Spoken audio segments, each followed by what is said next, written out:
दोस्तों नमस्कार, मैं डॉक्टर एस एम लामा आपका बायो वाले गुरुजी चैनल में वेलकम करता हूं। दोस्तों आज मैं लेकर आया हूं मानव रोग यानी ह्यूमन डिजीजेज में भाग 7, जिसके अंदर हम वायरल बोर्न डिजीजेज यानी वायरस से होने वाली बीमारियों के बारे में पढ़ेंगे।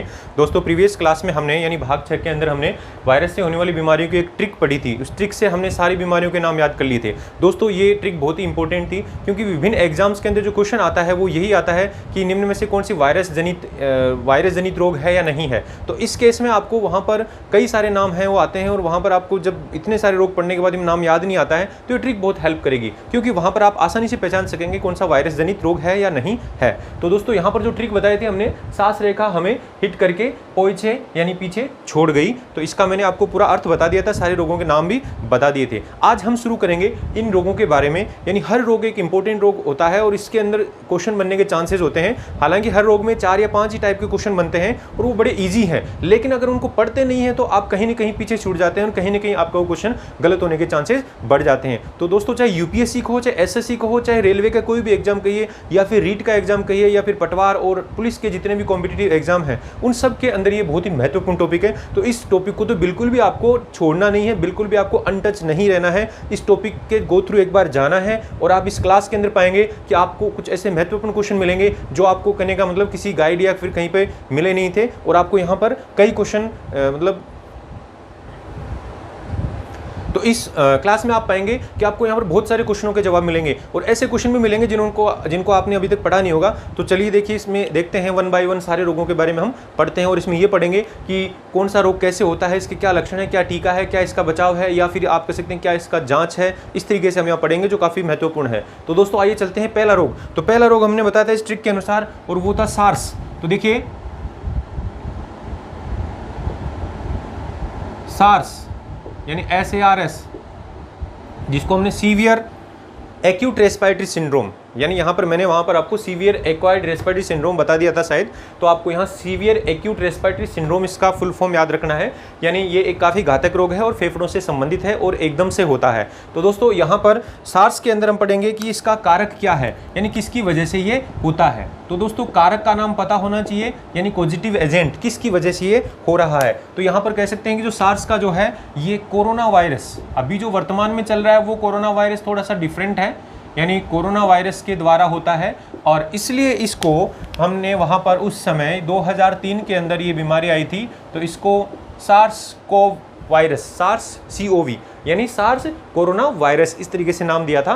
और ये जो रोग है ये 2003 के अंदर इसने भी परेशानी की थी, लेकिन ये कंट्रोल में आ गया था। तो दोस्तों यहाँ पर ये जो रोग है इसका संक्रमण कैसे होगा, यानी ये हमारे तक पहुँचता कैसे है। तो यहाँ पर सबसे जो मेन इंपॉर्टेंट चीज़ है वो ये है कि किसी भी रोग का संक्रमण होता है वो ज़्यादातर आप कह सकते हैं ड्रॉपलेट संक्रमण के द्वारा होता है। तो यहाँ पर इस विषाणु का संक्रमण भी ड्रॉपलेट संक्रमण के द्वारा होता है। ड्रॉपलेट यानी खांसने छींकने से, यानी रोगी खांसेगा छींकेगा तो उसके सामने आते ही हमें ये रोग हो जाता है। तो दोस्तों जो ड्रॉपलेट संक्रमण है ये ज़्यादातर श्वसन तंत्र से होने वाली बीमारियों के अंदर ही इस तरीके का माध्यम होता है, यानी ड्रॉपलेट संक्रमण के द्वारा वो बीमारियां फैलती हैं। साथ में दोस्तों ये फोमाइट के द्वारा भी होता है। फोमाइट जो शब्द है ये अंग्रेजी शब्द है, लेकिन ये हिंदी में भी कई बार आ सकता है, इसलिए आपको ये ध्यान रखना है, अंग्रेजी शब्द याद रखना है।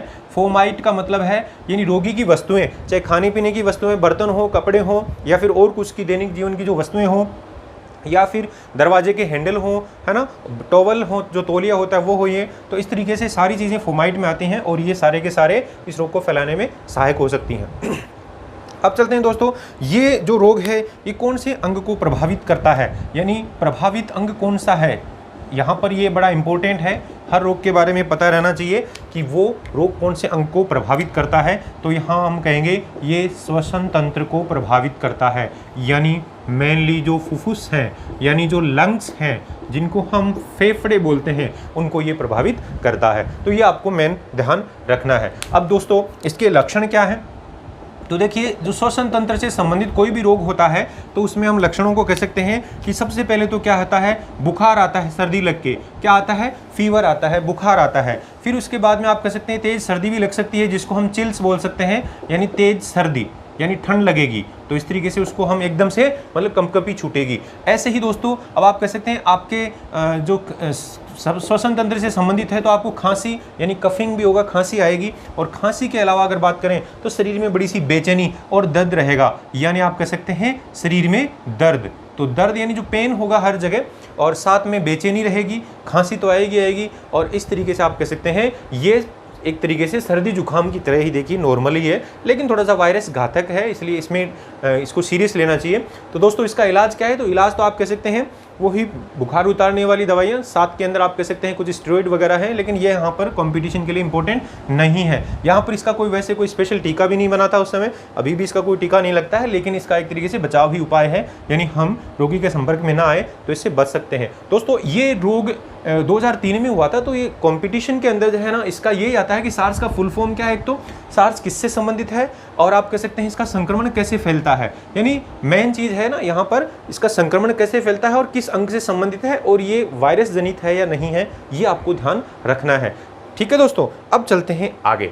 तो देखिए दूसरा जो रोग है रे फॉर रेबीज, यानी 2 नंबर पे हम पढ़ेंगे रेबीज। तो दोस्तों रेबीज का नाम आपने काफ़ी सुना होगा, आपने सुना होगा कि पागल कुत्ते के काटने से रेबीज हो जाता है। तो बेचारा कोई कुत्ता पागल थोड़ा ही होता है, क्या उसके कोई इतनी टेंशन नहीं थोड़ी रहती है आदमी जितनी कि वो दिन रात सोचेगा और दिन रात टेंशन में रहेगा और इससे पागल हो जाएगा। नहीं दोस्तों, उसके आप कह सकते हैं शरीर में वो वायरस चला जाता है और वायरस दिमाग में चला जाता है, इसकी वजह से वो पागल हो जाता है। यानी कहने का मतलब ये वायरस उसको भी बीमार कर देता है, इसलिए हम कह सकते हैं उसको पागल कुत्ता बोलते हैं। यानी कुत्ता पागल हो गया है तो उस टाइम में वो फिर आप कह सकते हैं दूसरे को काटने की कोशिश करता है। तो दोस्तों यहाँ पर मेन चीज़ ये है कि इसके अंदर ये जो रोग है ये आप कह सकते हैं इसका जो विषाणु है, यानी इस रोग का जो वायरस है, वो वायरस दोस्तों कहाँ होता है? तो बोले कुत्ते, बिल्ली, या फिर जैसे आप कह सकते हैं लोमड़ी कह सकते हैं, सियार कह सकते हैं, बंदर, इनकी लार के अंदर है ना,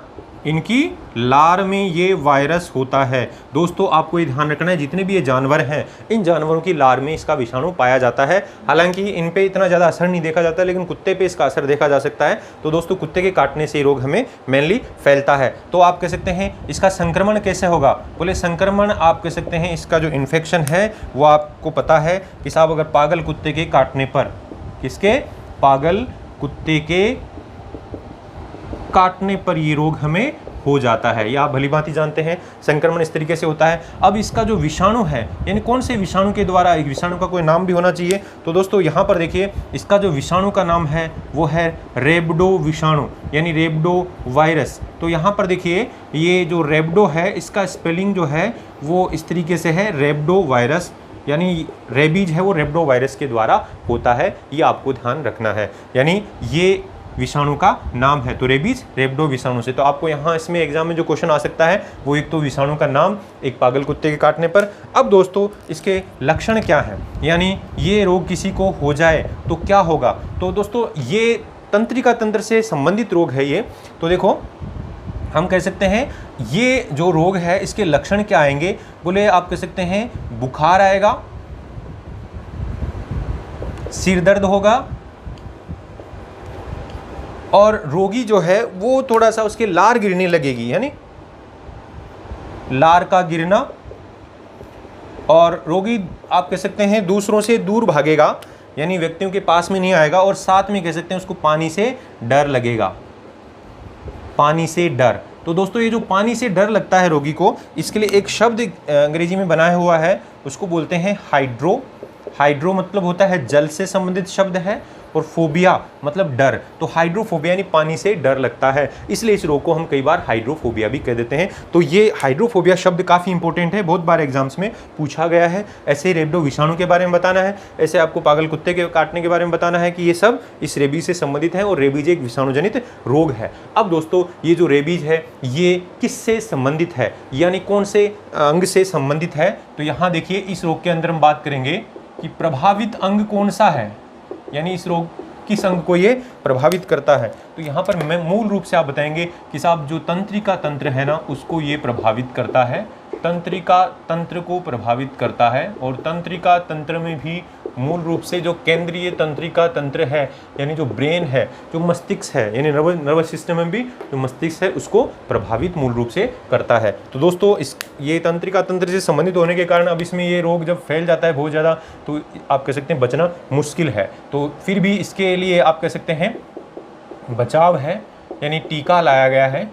और टीका क्या क्या है, तो बोले एक तो ऐसा है कि जिसको हम एंटी रेबीज सीरम बोलते, एंटी रेबीज वैक्सीन कहते हैं। एंटी रेबीज जो वैक्सीन है दोस्तों, इसको शॉर्ट के अंदर आप ARV कह सकते हैं, anti rabies vaccine. Anti rabies vaccine यानी ये रोग से होने से बचाती है। इसके अंदर एक दूसरा टीका और है जिसको आप एंटी रेबीज सीरम कह सकते हैं। अब ये जो सीरम है दोस्तों, इसके अंदर क्या होता है, बोले इसके अंदर एंटीबॉडीज़ होती है रेडीमेड, तो आप कह सकते हैं रेडीमेड एंटीबॉडीज़ होती हैं, तो इसलिए आप कह सकते हैं ये भी बचाने में सहायक है। तो ये 2 टीके होते हैं। अब दोस्तों अपनी तरफ से क्या बचाव कर सकते हैं, या फिर आप कह सकते हैं क्या उपाय है, या फिर क्या जब कुत्ते ने काट लिया तो क्या करना चाहिए, तो हम यहाँ कह सकते हैं कि जो घाव होता है, यानी घाव पर या घाव को साबुन व पानी से अच्छी तरह से धोना चाहिए, पानी से धोना चाहिए।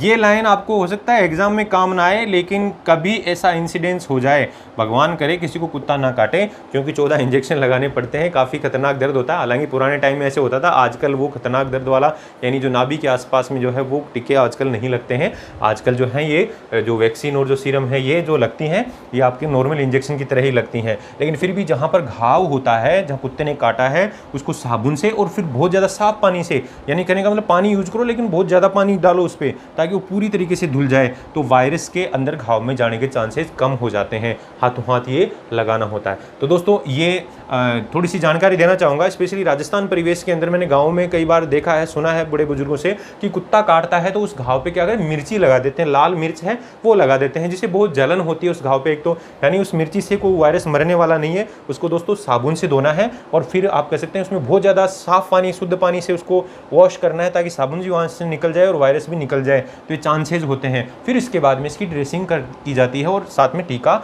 लगता है। तो दोस्तों ये जो टीका है इसकी खोज किसने की, तो अब यहाँ पर ये काफ़ी इंपॉर्टेंट है कि टीके की खोज, यानी रेबीज के टीके की खोज किस वैज्ञानिक ने की। बहुत एग्जाम्स में ये क्वेश्चन आया हुआ है। तो दोस्तों यहाँ पर लुईस पास्चर नाम के वैज्ञानिक हैं, इनका नाम आपने सुना होगा, पास्चर तकनीक पढ़ी होगी। लुईस पास्चर ने रेबीज के टीके का आविष्कार किया, इनकी मौत भी रेबीज की वजह से ही हो गई थी। तो आप कह सकते हैं जो टीके का आविष्कार है लुईस पास्चर ने किया था। तो दोस्तों यहाँ पर रेबीज में जो क्वेश्चन बनता है वो इसके विषाणु का नाम, ठीक है ना दोस्तों, पानी से डर लगने वाला जो लक्षण है वो काफ़ी इंपॉर्टेंट है, या फिर कुत्ता बिल्ली की जो लार के अंदर कौन सा वायरस पाया जाता है, या कुत्ता बिल्ली के काटने से कौन सा रोग हो सकता है, तो हम बोलेंगे रेबीज हो सकता है। इसके अलावा प्रभावित अंग का ध्यान रखना आपको, और विशेष तौर पर जो टीके हैं एंटी रेबीज वैक्सीन और एंटी रेबीज सीरम, ये खोज किसने की थी, तो हम बोलेंगे लुईस पास्चर ने की थी। नेक्स्ट जो रोग है वो है खाफ और खसरा। खसरा जो रोग होता है दोस्तों, इसको अंग्रेजी के अंदर मीजल्स कहते हैं। क्या कहते हैं, मीजल्स रोग। तो दोस्तों ये जो खसरा है ये काफ़ी गंभीर रोग होता है, स्पेशली बच्चों के अंदर होता है, और इसका जो विषाणु है उस विषाणु का नाम देखिए दोस्तों, इस विषाणु का नाम है पैरामिक्सोवायरस। क्या नाम है, पैरामिक्सोवायरस। तो जो विषाणु है इसका, ये स्पेशली बच्चों को प्रभावित करता है। और दोस्तों कैसे प्रभावित करेगा, इसका संक्रमण कैसे होता है, तो हम कहेंगे कफिंग और स्नीजिंग से, यानी खांसने और छींकने से। तो हम यहाँ कह सकते हैं ड्रॉपलेट संक्रमण होता है। कैसे होता है, ड्रॉपलेट संक्रमण, यानी रोगी के खांसने और छींकने से ये रोग फैलता है, यानी खांसने व छींकने से। तो जहाँ पर भी ड्रॉपलेट संक्रमण शब्द आए उसमें आपको ये ध्यान रखना है कि रोगी के खांसने और छींकने से रोग होता है। अब चलते हैं दोस्तों कि जो खसरा है इसका जो लक्षण क्या होंगे अगर किसी को हो जाएगा, तो हम कहेंगे वैसे तो ये श्वसन तंत्र से संबंधित रोग है, तो देखो क्या लक्षण आएंगे, तो हम कहेंगे बुखार भी आएगा, यानी फीवर आएगा, खांसी आएगी, ठीक है ना दोस्तों। ऐसे ही आप कह सकते हैं, इसके अलावा आपको कह सकते हैं नाकों के अंदर पानी बहना, गले में खराश, यानी गले में खराश, अभी तो जुकाम वाले जैसे ही लक्षण हैं। साथ में आप कह सकते हैं त्वचा पर लाल दाने निकल आएंगे। क्या होंगे? त्वचा पर लाल दाने, यानी लाल लाल जैसे दाने निकल आएंगे। तो दोस्तों यहाँ पर ये खसरे से संबंधित जो लक्षण है, तो ये लक्षण श्वसन तंत्र से संबंधित है, इसलिए आपको ये भी ध्यान रखना है कि खसरा कौन से अंग को प्रभावित करता है। तो हम कहेंगे मूल रूप से श्वसन तंत्र को, रेस्पिरेटरी सिस्टम को, यानी हमारा जो श्वसन मार्ग है इसको स्पेशली प्रभावित करता है। तो देखिए खसरा जो है ये इसका उपाय है, यानी इसे बचा जा सकता है। तो दोस्तों यहाँ पर कैसे बचेंगे? तो बोले इसका जो बचाव है, एक तो है इसका टीका। कौन सा टीका लगाते हैं? तो दोस्तों टीके का जो नाम है वो है MMR। क्या नाम है? MMR। ये 3 रोगों से बचाव करता है। कितने रोगों से बचाव करता है दोस्तों? ये 3 रोगों से बचाव करता है। तो यहाँ देखो जो MMR टीका है उसमें पहला M है वो तो है मीजल्स, दूसरा है मम्प्स और तीसरा है रूबेला। रूबेला भी एक विषाणु है, खसरे का विषाणु जैसा ही है, तो उसमें भी ऐसे लक्षण आते हैं। तो जो मीजल्स है ये दोस्तों, इसको हिंदी में हमने अभी कहा, क्या कहते हैं? खसरा। तो ये खसरे का जो टीका है। ऐसे ही जो गलसुआ होता है, जो मम्प्स होता है, उसके अंदर भी आप कह सकते हैं यही टीका लगता है, तीनों के लिए है। तो इस तरीके से खसरा और गलसुआ के लिए टीका है। ये टीका काफ़ी महत्वपूर्ण है।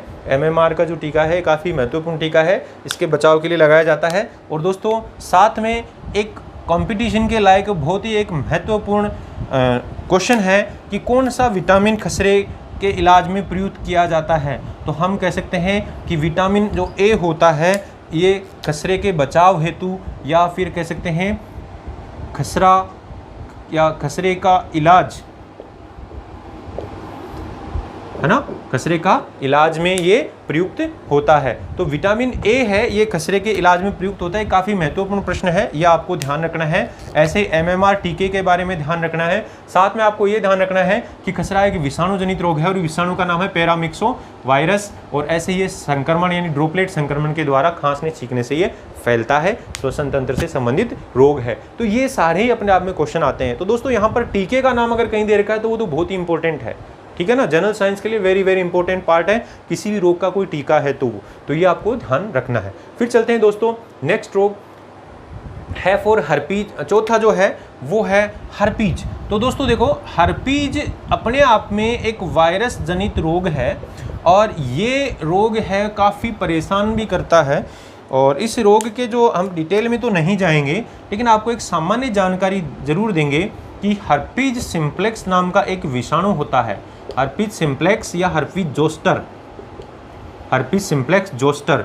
तो देखो ये जो विषाणु है हर्पीज सिम्प्लेक्स जोस्टर, ये विषाणु हमारे शरीर में प्रवेश कर जाता है और उसके बाद में शरीर के एक साइड में, चाहे आप कह सकते हैं बाईं साइड में को चाहे दाईं साइड में, कहीं पर भी, ललाट पे, कहीं सीने पे, यहाँ पे, कमर के पीछे या फिर इस साइड में, दोनों में से किसी एक साइड में त्वचा पर एक लाल लाल दाने से निशान होंगे, फफोले से होंगे और उनमें इतनी ज़्यादा दर्द और जलन होगा, वो ऐसे ही नहीं होता है। तो दोस्तों अगर ऐसा किसी में है कि बहुत ज़्यादा ऐसे दाने दाने से हो गए, लाल लाल से, और उनमें से पानी सा भी हल्का हल्का भर गया है और फिर वहाँ पर बहुत ज़्यादा जलन और दर्द हो रहा है और वो भी शरीर के एक साइड में, तो ऐसे मान लीजिए हर्पीज वो वायरस है। तो हर्पीज का आप कह सकते हैं इलाज है, इसमें ऐसी एंटीवायरल यानी वायरस के प्रति ऐसी एंटीबायोटिक आ गई है, एंटीवायरल मेडिसिन है जो इसको ठीक कर सकती हैं। तो दोस्तों इसकी डिटेल में नहीं जाएंगे, आपको सिर्फ इतना याद रखना है हर्पीज एक वायरस जनित रोग है। ऐसे ही दोस्तों 5वें नंबर पे देखेंगे आप, में लिखा हुआ है, तो में फॉर मेनिनजाइटिस लिखा हुआ है। तो मेनिनजाइटिस का मतलब है मस्तिष्क की जो झिल्लियां होती हैं, मस्तिष्क के बाहर जो आवरण होते हैं उनके अंदर सूजन आ जाना। तो आप कह सकते हैं इसको हम ऐसे कह सकते हैं हिंदी में मस्तिष्क आवरण सौंथ, यानी मस्तिष्क आवरण सोंत का मतलब है कि मस्तिष्क की जो झिल्लियां हैं उनमें इन्फ्लामेशन हो गया है, उनमें सूजन आ गई है, जिसकी वजह से दिमागी बुखार आता है। तो जो मेनिंजाइटिस है इसको हम दिमागी बुखार भी कह सकते हैं। यानी दिमागी बुखार का मतलब ब्रेन के अंदर इन्फेक्शन हो गया और इसकी वजह से तेज बुखार आता है। दोस्तों ये बच्चों में बहुत ही कॉमन है और ये काफ़ी घातक हो सकता है, इसलिए टाइम पे इसका इलाज होना बहुत ही ज़रूरी है। तो दोस्तों मेनिंजाइटिस ग्रुप ऑफ कई प्रकार के वायरस के द्वारा हो सकता है, इसलिए यहाँ पर कोई विषाणु का नाम आपको मेंशन नहीं करना है। ये जीवाणु के द्वारा भी हो सकता है, लेकिन यहाँ पर हमने इसको विषाणु वाले कैटेगरी में इसलिए रखा है कि विषाणु से जब होता है तो काफ़ी घातक होता है। तो हम कह सकते हैं मेनिंजाइटिस काफ़ी घातक रोग है। फिर चलते हैं 6 नंबर पर, और वहाँ 6 नंबर पर लिखा हुआ ही फॉर हिट। तो आप कह सकते हैं ही लिखा हुआ है तो ही फॉर हिपेटाइटिस। क्या कहेंगे? हिपेटाइटिस। तो दोस्तों हिपेटाइटिस जो रोग है जिसको हम यकृत सोंत बोलते हैं, हिंदी में क्या बोलते हैं? यकृत सोंत। सोंत का मतलब होता है इन्फ्लामेशन, सूजन, यानी यकृत में सूजन। तो दोस्तों यहाँ इस हेपेटाइटिस का बेसिक मतलब क्या हो गया कि साहब यकृत में सूजन। और सूजन किसकी वजह से आएगी? बोले यहाँ पर कई विषाणु के संक्रमण की वजह से हो जाता है, कई प्रकार के विषाणु हैं। तो अब यहाँ पर सबसे पहले हम लिखेंगे कि हेपेटाइटिस में जो प्रभावित अंग है वो कौन सा है, क्योंकि दोस्तों ये काफ़ी महत्वपूर्ण प्रश्न है कि हेपेटाइटिस रोग में प्रभावित अंग कौन सा है। तो हम कहेंगे यकृत यानी लीवर को प्रभावित करता है। फिर इसके बाद में कहेंगे हेपेटाइटिस का जो विषाणु है उसको हम हेपेटाइटिस विषाणु ही कहेंगे वैसे तो, ठीक है ना। लेकिन ये विषाणु है ये 5 प्रकार का होता है, A, B, C, D और E। यहाँ पर दोस्तों आप कह सकते हैं जो A है ये मेनली आप कह सकते हैं दूषित भोजन, किससे? दूषित भोजन व जल द्वारा होता है। और ये इसको हम सामान्यतः क्या बोलते हैं? बोले सामान्यतः इसको हम पीलिया कहते हैं, जॉन्डिस कहते हैं। ऐसे ही दोस्तों जो हेपेटाइटिस बी है इसको एक विशेष नाम दिया गया है, इसका नाम है सीरम हेपेटाइटिस। अब सीरम हेपेटाइटिस का मतलब है कि लीवर में सूजन तो है लेकिन ये फैल कैसे रहा है? बोले दूषित जल और भोजन के अलावा आप कह सकते हैं अगर हमारा रक्त एक दूसरे के संपर्क में आ जाए, यानी एक दूसरे को जैसे मान लीजिए ब्लड दिया किसी को, वो रोग है तो ब्लड के थ्रू हो जाएगा, या फिर आप कह सकते हैं ये लैंगिक संसर्ग से भी फैल सकता है। तो आप कह सकते हैं ये कैसे फैल सकता है? बोले रक्त आदान से यानी ब्लड डोनेशन से, ब्लड डोनेशन से ये फैल सकता है। साथ में आप कह सकते हैं ये लैंगिक संसर्ग द्वारा भी फैल सकता है, यानी ये एक तरीके से आप कह सकते हैं ये एक एसटीडी डिजीज़ है, सेक्सुअली ट्रांसमिटेड डिजीज़ है, इसलिए आपको ये ध्यान रखना है ये फैल जाता है। तो यहाँ पर आपको ये मेन शब्द याद रखना है सीरम हेपेटाइटिस, हेपेटाइटिस बी को बोलते हैं। दोस्तों ये बहुत ही घातक बीमारी है, यानी कहने का मतलब इसका अगर इलाज नहीं हो तो मृत्यु निश्चित है। फिर भी आप कह सकते हैं इसका बचाव का टीका है, आजकल टीका आ गया है, जो सरकारी जो प्रोग्राम है उसमें भी इसका टीका लगता है। तो हेपेटाइटिस का जो टीका है वो लगवाना चाहिए। जिन्होंने नहीं लगवाया है अभी जो बड़े लोग हैं वो भी इसका टीका लगवा सकते हैं, नज़दीकी स्वास्थ्य केंद्र पे संपर्क करके आप कह सकते हैं वो टीका लगवा सकते हैं। तो ये सीरम हेपेटाइटिस जो है ये काफ़ी गंभीर रोग है, इसका ध्यान रखना है और ए का ध्यान रखना है। सी और डी और ई ये आप कह सकते हैं जिसको हेपेटाइटिस बी होता है उसको सी और ई वगैरह जो है हो सकते हैं, यानी ये इससे एसोसिएटेड है, तो इनमें हमें नहीं जाना है। जनरल कंपटीशन में क्वेश्चन यही आता है कि हेपेटाइटिस किस अंग से संबंधित है, तो हम बोलेंगे यकृत से संबंधित है। फिर हम बोलेंगे हेपेटाइटिस बी यानी सीरम हेपेटाइटिस को हम हेपेटाइटिस बी कहते हैं, ये प्रश्न आता है। फिर उसके बाद में लैंगिक संसर्ग से हेपेटाइटिस होता है, तो ये ध्यान रखना है क्योंकि लैंगिक संसर्ग से बहुत सारे रोग होते हैं जो हम आगे भी पढ़ेंगे, जीवाणुओं में भी पढ़ चुके हैं, तो इसको भी उस कैटेगरी में ध्यान रखना है। तो दोस्तों ये था। अब देखिए एक चीज़ और कि हेपेटाइटिस जो बी है इसके बारे में एक विशेष क्वेश्चन है कि जो हेपेटाइटिस का जो बी का वायरस है, हेपेटाइटिस बी जो विषाणु है, ये विषाणु इसकी एक ऑस्ट्रेलियन वैज्ञानिक ने खोज की थी, इसलिए दोस्तों इसको ऑस्ट्रेलियन एंटीजन भी कहा जाता है। हेपेटाइटिस बी विषाणु को क्या बोलते हैं? ऑस्ट्रेलियन एंटीजन भी कहा जाता है। इसीलिए दोस्तों जब इसकी जांच की जाती है तो जांच करेंगे तो एक जांच का नाम है HBsAg, है ना, इस तरीके से HBsAg ऐसे एक जांच है। इसका मतलब है हेपेटाइटिस बी सीरम एंटीजन, यानी हेपेटाइटिस बी का सीरम के अंदर जो एंटीजन है उसकी जांच की जाती है। तो दोस्तों HBsAg इसका फुल फॉर्म आपको याद रखने की जरूरत नहीं है, ये एक जांच का नाम है जो क्लिनिकली यूज करते हैं हेपेटाइटिस बी को फाइंड आउट करने के लिए, हेपेटाइटिस बी की डायग्नोस करने के लिए। तो दोस्तों यहाँ पर ये तो सिर्फ एक नॉर्मल चीज़ थी, लेकिन ऑस्ट्रेलियन एंटीजन जो वर्ड है याद रखना हेपेटाइटिस बी से संबंधित है। सीरम हेपेटाइटिस किसको बोलते हैं ये ध्यान रखना है, हेपेटाइटिस किस अंग को प्रभावित करता है ये ध्यान रखना है। और साथ में अब इसकी बात करें कैसे फैलता है, तो हम बोले ए वाला तो दूषित जल व भोजन से फैल रहा है, लेकिन बी वाला इनके अलावा किससे फैल सकता है, बोले रक्त आदान प्रदान और लैंगिक संसर्ग से फैल सकता है। बचाव क्या है, बोले बचाव आजकल इसका टीका आ गया है, तो जेनेटिक इंजीनियरिंग रिकॉम्बिनेंट टेक्नोलॉजी के द्वारा बनाया हुआ टीका है जो इसका लगाया जाता है। तो हेपेटाइटिस बी की आप कह सकते हैं वैक्सीन होती है, तो उसमें कोई विशेष नाम नहीं है, हेपेटाइटिस बी वैक्सीन ही है। तो इस तरीके से आप कह सकते हैं ये जांच, वैक्सीन, सीरम हेपेटाइटिस और साथ में बोले यकृत से ये संबंधित है,